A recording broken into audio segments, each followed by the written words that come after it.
on va se retrouver avec des bons toutous que tout le monde aime bien. Je crois que c'est les épagnols bretons, Hélène, hein, oui, c'est ça? Vincent, et pour découvrir cette race qu'est l'épagnol breton, eh bien, figurez-vous que je suis actuellement sur le ring canin où il se passe une démonstration des aptitudes naturelles de ce chien de chasse. Alors regardez, là c'est séquence émotion, séquence trop mignonne avec des petits chiots.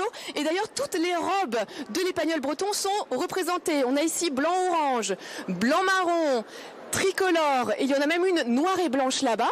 Tous ces chiots appartiennent à un éleveur que je vais aller rencontrer tout de suite. Il s'appelle Patrick. Et Patrick, vous êtes éleveur à Callac, qui n'est autre que...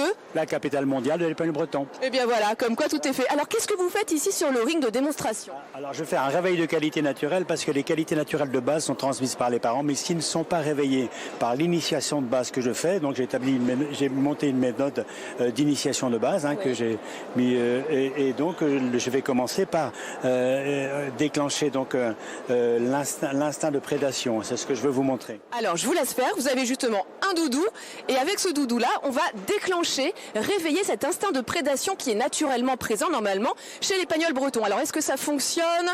On peut dire que ça fonctionne quand même là. Ça fonctionne bien. Je cherche pas le résultat. Je cherche pas qui me ramène donc le doudou. Oui. Mais disons que l'éveil, l'envie de faire quelque chose est beaucoup plus important parce qu'à cet âge-là, quand ils ont envie de travailler et en communion avec le maître, oui. Eh bien à ce moment-là, ils le feront tout le temps. Ils seront en marche progressive pendant toute leur vie.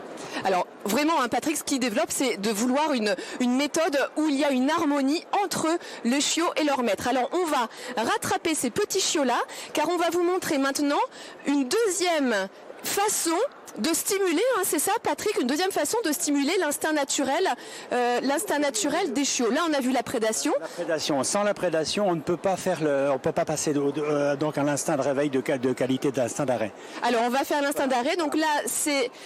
Hop, un de vos assistants qui est aux commandes. Et qu'est-ce qui va se passer là? Il va balancer une plume et puis les petits chiens vont essayer d'attraper la plume. Et donc s'ils ne peuvent pas l'attraper, l'instinct d'arrêt risque de se déclencher parce qu'ils vont avoir envie de l'attraper. Alors on va regarder tout de suite si ça fonctionne, si l'instinct d'arrêt est ou non présent. C'est chez Petit Chiot, épagnol breton. Alors hop, on va voir, on va les détacher. Ils n'ont que 3 mois. Et regardez.